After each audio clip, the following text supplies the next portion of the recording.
예, 오늘 은혜 받으실 말씀은 에베소서 5장 26절에서 27절의 말씀입니다. 에베소서 5장 26절에서 27절의 말씀, 신약성경 316면에 있습니다. 자, 우리 찾으셨으면 다 같이 읽겠습니다.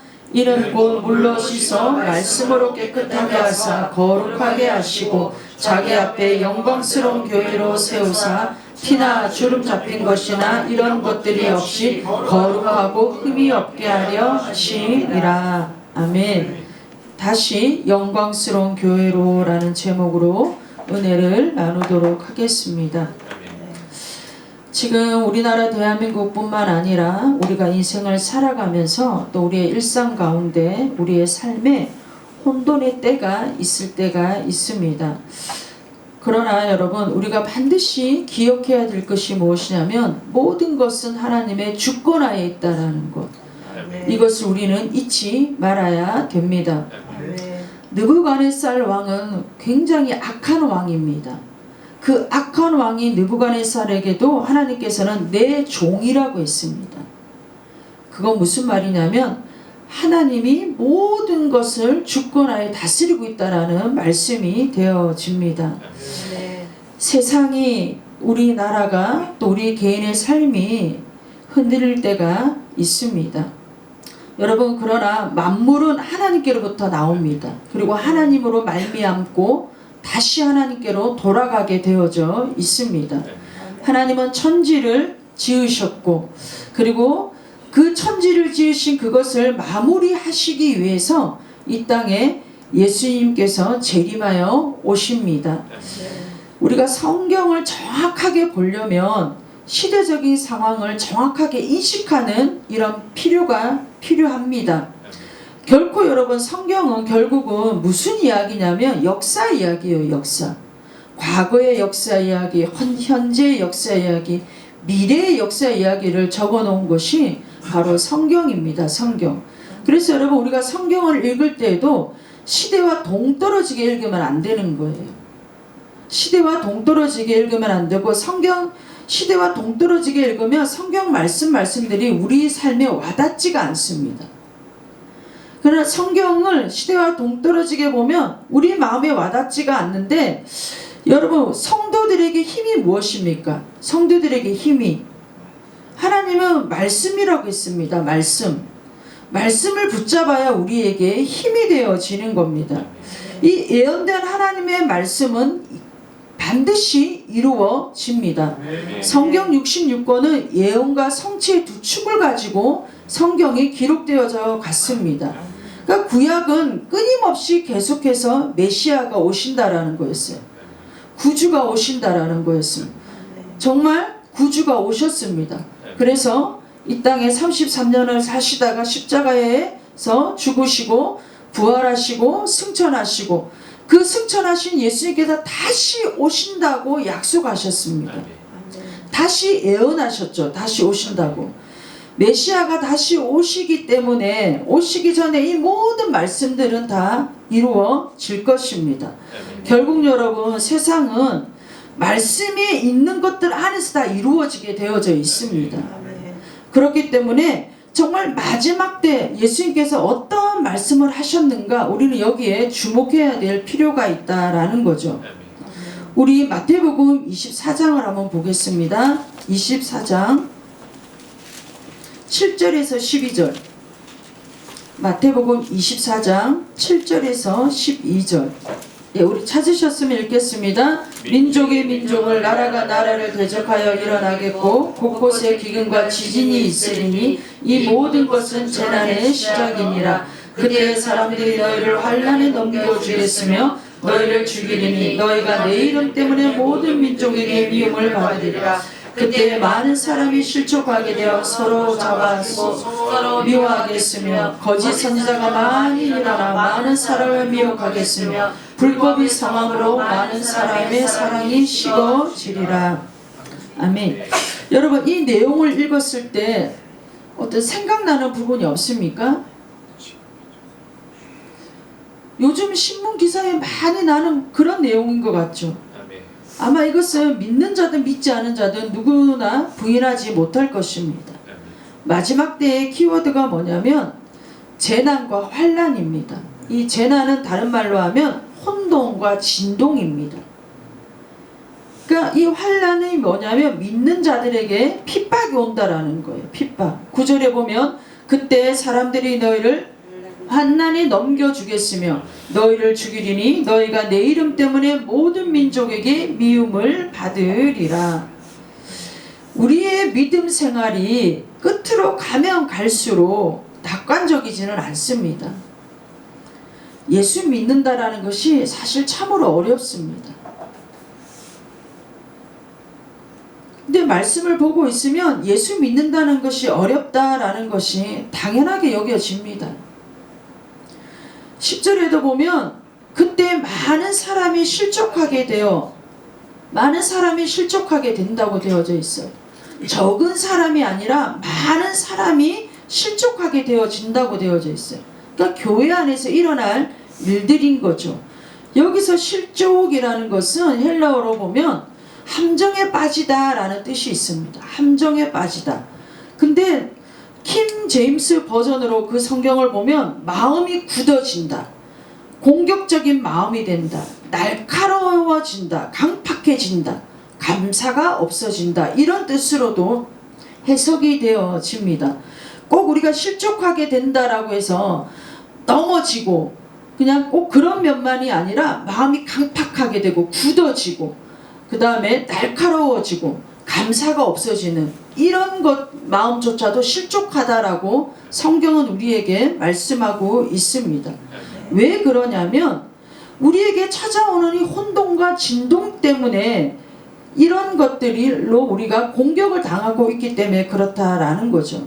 그러니까 여러분 정말 우리가 지금 뉴스를 틀면 좋은 소식은 하나도 들을 수가 없습니다. 그 마지막 때가 되면 될수록 더욱더 좋은 소식들을 들을 수가 없는 거죠. 그러니까 이 혼돈이 뭐냐면 혼돈이 복잡하고 우리의 방향을 잃게 합니다. 어디로 가야 될지를 모르게 한다라는 거죠. 거기에 또 하나 덧붙여서 거짓 선지자들이 많아진다라는 거예요. 그러니까 거짓 선지자들이 많아진다라는 것은 거짓말이 흉흉하게 많이 돌아다닌다는 그런 뜻도 되어집니다, 여러분. 여러분, 영적인 구조도 말로 그 영적인 세계가 이루어져 가지만 세상의 구조도 마찬가지예요. 세상의 구조도 말로 그 지배 구조가 이루어져 갑니다.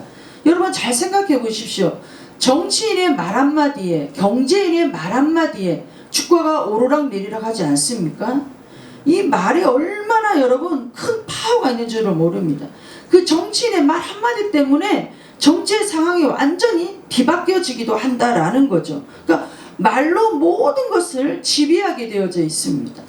그러니까 말은 곧 메시지이기 때문에 그런 겁니다. 그러니까 우리가 잠자고 일어나면 얼마나 수많은 말을 듣고 살아가고 있습니까?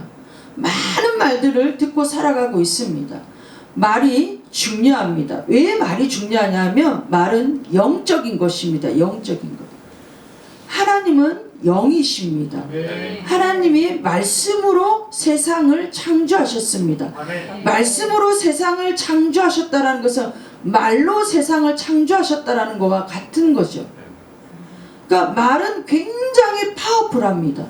그래서 여러분 히브리서 4장 12절에도 보면 뭐라고 되어져 있습니까? 하나님의 말씀은 살아 활력 있다고 되어져 있어요. 생명력이 있다고 되어져 있어요. 에너지가 있다고 되어져 있습니다. 사실 여러분 우리가 관계를 맺으면서 살아가다 보면 내가 기분이 좀 다운이 되어져 있는데 누가 나한테 막 좋은 말을 해주고 그러면 막 기분이 살아나잖아요. 근데 내가 막 기분이 좋아 있는데 어떤 사람이 나한테 와서 기분 나쁜 말을 하고 막 안 좋은 말을 하면 어떻게 해요? 우리 마음이 금방 막 다운이 되는 것처럼 이렇게 여러분 말은 영이라는 거예요. 영.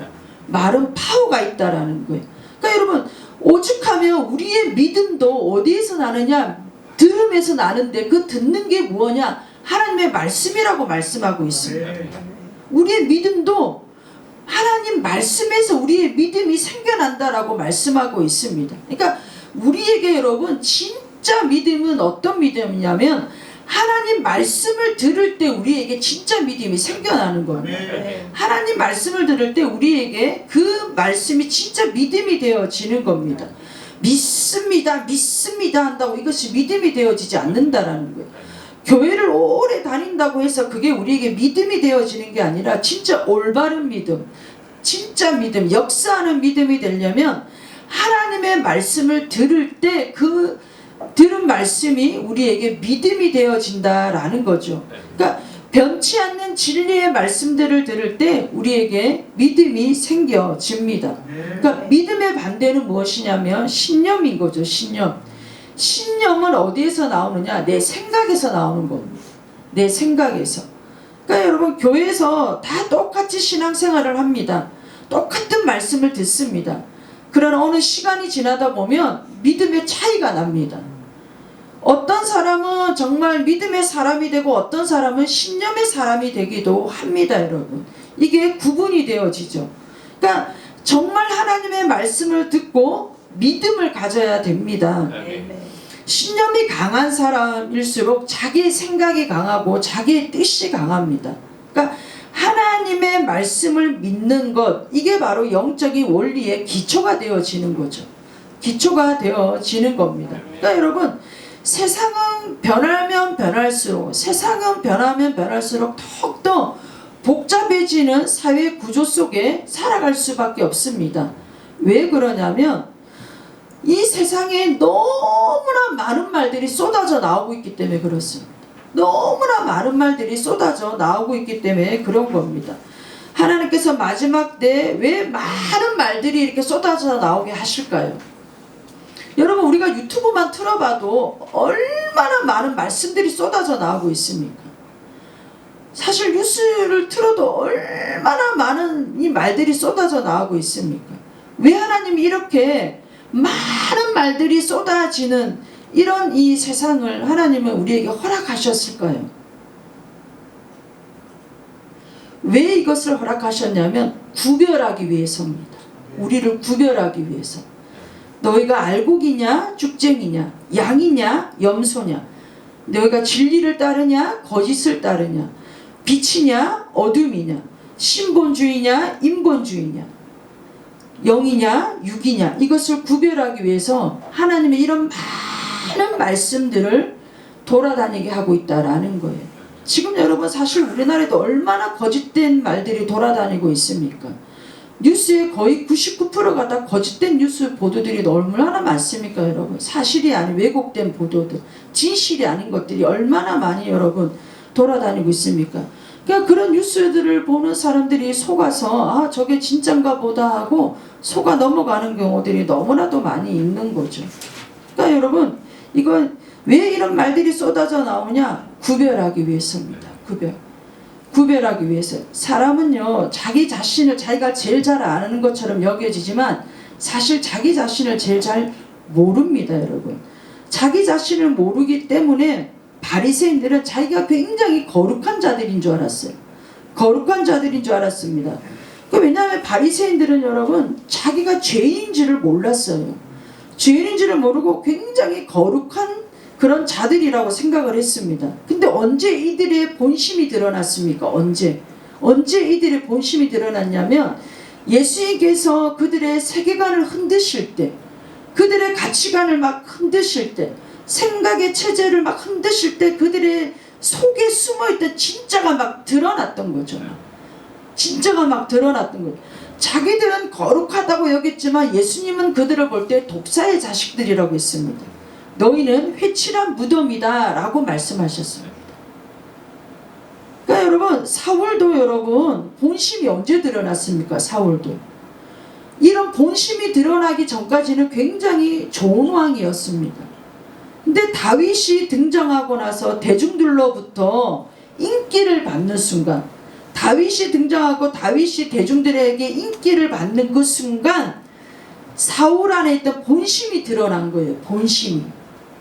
우리 사무엘상 18장 8절을 한번 보겠습니다. 사울이 그 말에 불쾌하여 심히 노하여 이르되 다윗에게는 만만을 돌리고 내게는 천천만 돌리니 그가 더 얻을 것이 나라 말고 무엇이냐 하고 그 말에 하고 심히 노했다고 말하고 있어요.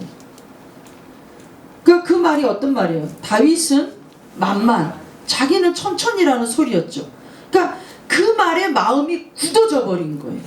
이게 사울의 본심이었던 겁니다. 여러분, 이 마지막 때는 모든 것이 다 드러나는 시대입니다. 여러분. 모든 것이 드러나는 시대이고 감출 수 없는 그런 때입니다. 십자가가 선포되어질 때 우리 골로새서 2장 15절을 볼까요? 골로새서 2장 15절. 십자가가 선포되어지는 곳에는 드러나게 되어져 있습니다. 우리 골로새서 2장 15절. 통치자들과 권세들을 무력하여 드러내어 구경거리로 삼으시고 십자가로 그들을 이기셨느니라. 십자가가 선포될 때 모든 것이 드러내게 되어 있습니다. 그러니까 가룟 유다의 본심은 언제 드러났습니까? 언제?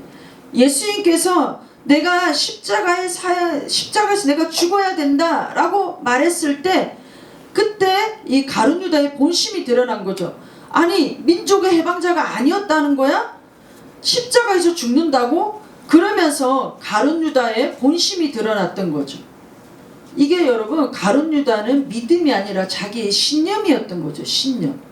그러니까 하나님께서 이런 우리 안에 숨어 있는 것들을 드러내시고자 할 때 혼돈을 허락하신다라는 거예요. 혼돈. 지금 대한민국도 여러분 혼돈 상태에 있습니다. 이 혼돈 상태에 하나님 왜 이것을 허락하셨느냐? 드러내시기 위해서. 드러내어져야 여러분 고쳐지는 역사가 나타나게 되어지는 줄을 믿습니다. 이렇게 우리가 드러내어질 때 우리의 신앙의 중심축을 어디로 향해야 되냐면 십자가로 향해야 됩니다.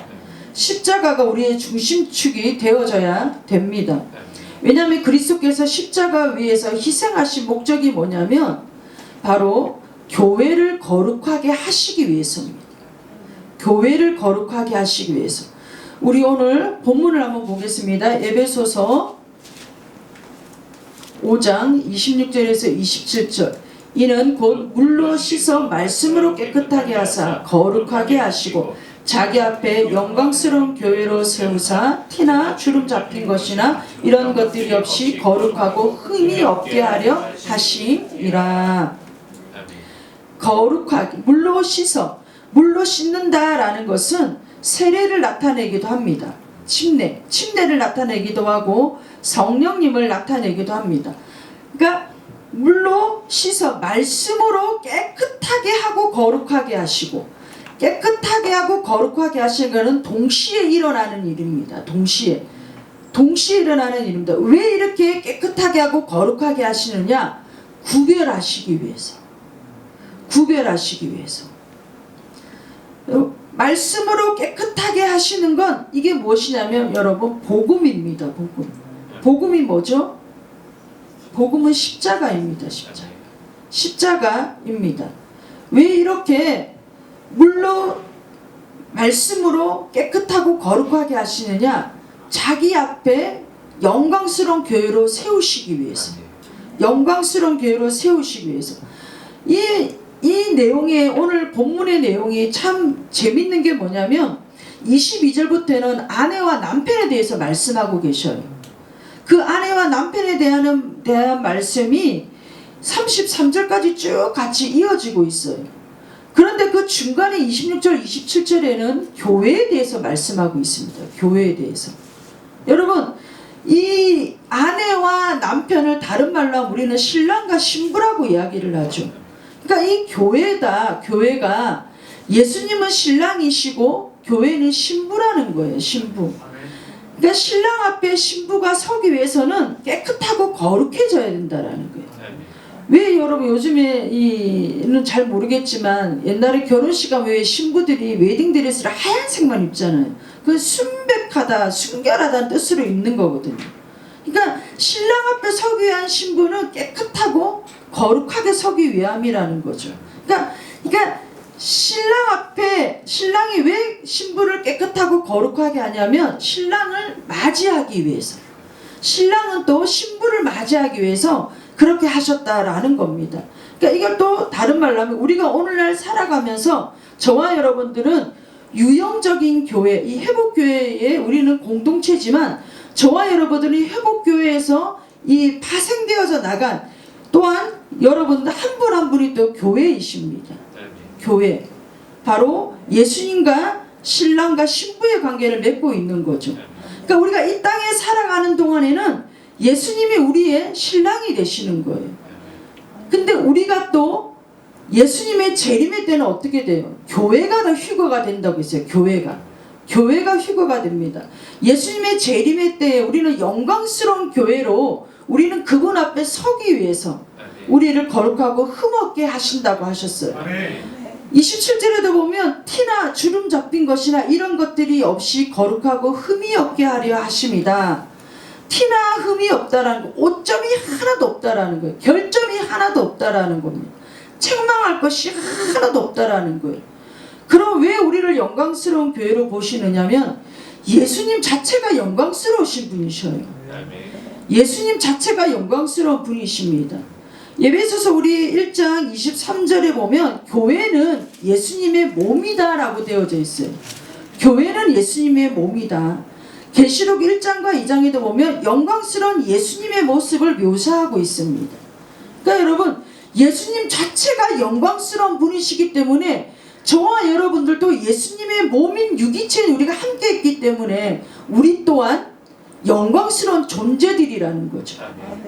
여러분 우리가 2025년도를 새해를 맞이하며 살아갈 때에 사실 여러분 우리는 기대와 소망을 가지고 이 새해를 맞이하고 어떠한 이 정말 하나님께서 우리의 인생 가운데 삶 가운데에 하나님께서 좋은 일들을 선한 일들을 베풀어 주실 것을 기대하며 우리가 나아갑니다. 그러나 여러분 우리는 한치 앞도 알 수가 없는 것이죠. 앞으로 정말 우리 앞에 어떠한 일들이 기다리고 있는지 우리는 알지를 못합니다. 어떠한 여정이 우리 앞에 펼쳐질지는 모르지만 우리는 인생을 걸어가는 믿음의 길을 걸어가는 이 여정 가운데 우리는 잊지 말아야 될 것이 있습니다. 잊지 말아야 될 것. 나는 주님의 영광스러운 교회라는 것. 나는 주님의 영광스러운 교회라는 것. 그래서 주님은 나의 신랑이시고 나는 주님의 신부라는 것을 잊지 말아야 됩니다. 여러분 우리의 정체성이 나의 주소가 어디인지 확실하게 알아야지 여러분 우리가 흔들리지 않을 수가 있습니다. 세상은 여러분 계속 진동 가운데 있습니다. 혼동 가운데 있습니다. 끊임없이 우리를 흔들고 믿음을 흔들고 정말 우리의 믿음의 주소가 어디인지를 끊임없이 계속해서 우리에게 도전해 옵니다. 여러분 그러나 여러분 내 주소가 확고하게 있다면 내 정체성을 내가 확고하게 가지고 있으면 어떤 혼동 가운데서도 흔들리지 않을 수가 있는 것이죠. 여러분 그래서 여러분 정말 우리가 중요하게 여겨야 될 것이 뭐냐면 나는 정말 하나님의 자녀라는 것. 하나님의 자녀라는 것. 나는 구원받은 사람이라는 것. 그래서 나는 주님의 영광스러운 교회로 주님 앞에 세움을 받은 자라는 것을 우리는 잊지 말아야 되어질 줄을 믿습니다.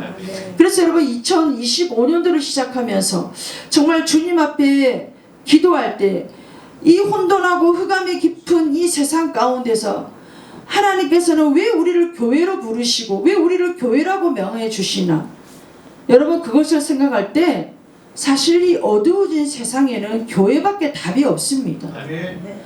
제가 개척할 때에도 하나님께서 교회를 하라고 하셨을 때 하나님 교회도 많고 저는 교회할 자격도 없고 교회를 할 만한 그런 인물도 못 됩니다 라고 했을 때 이 많은 교회들 중에 그냥 제가 어느 한 교회에 가서 봉사하고 그냥 그 교회를 섬기면 되지 않겠습니까? 저는 절대 개척을 못합니다 라고 그렇게 하나님께 말씀을 드렸을 때 하나님께서는 저에게 단호하게 말씀하셨어요. 교회는 세상의 소망이고 세상의 빛이다.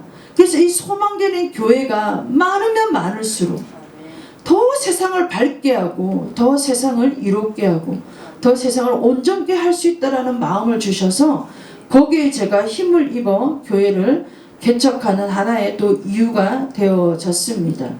여러분 저와 여러분들은 빛과 소금으로 주님이 우리를 부르셨다고 말씀하셨습니다. 이 빛과 소금은 어디에서 빛을 발하느냐? 교회에서 빛을 발해지는 거예요.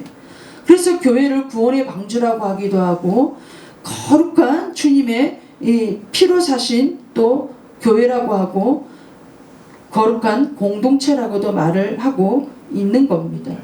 여러분들 2025년도를 또한 주님이 주신 이 새해를 맞이할 때 나는 교회라는 것을 잊지 마시기를 바랍니다. 나는 주님의 영광스러운 교회라는 것. 내가 정말 주님 앞에 거룩하고 흠이 없는 그런 교회로 주님 앞에 설 것을 또한 기대함으로 그렇게 나아가시는 여러분들 되시기를 바랍니다. 그럼 내가 주님 앞에 더 영광스러운 교회로 세움을 받기 위해서는 여러분 주님의 말씀 앞에 서야 됩니다. 말씀 앞에 늘 주님의 말씀을 붙드시는 여러분들 되시기를 바랍니다. 하나님의 말씀만이 우리를 살릴 수 있는, 하나님의 말씀만이 우리를 붙들 수 있는, 하나님의 말씀만이 우리를 이기게 할 수 있는 힘이 되어지는 줄을 믿습니다. 그래서 정말 여러분 이 교회 안에 하나님의 말씀이 충만한, 여러분들 안에 하나님의 말씀이 충만하여서 마태복음 16장 16절에 기록하였던 것처럼 음부의 권세가 감히 해치지 못하는 그 교회가 바로 여러분의 교회가 되어지기를 예수님의 이름으로 축복합니다. 그런 교회가 되시기를 예수님의 이름으로 축복합니다. 감히 음부의 권세가 해치지 못하는, 음부의 권세가 감히 해치지 못하는 그런 교회가 바로 여러분들의 교회가 되어질 줄을 믿습니다.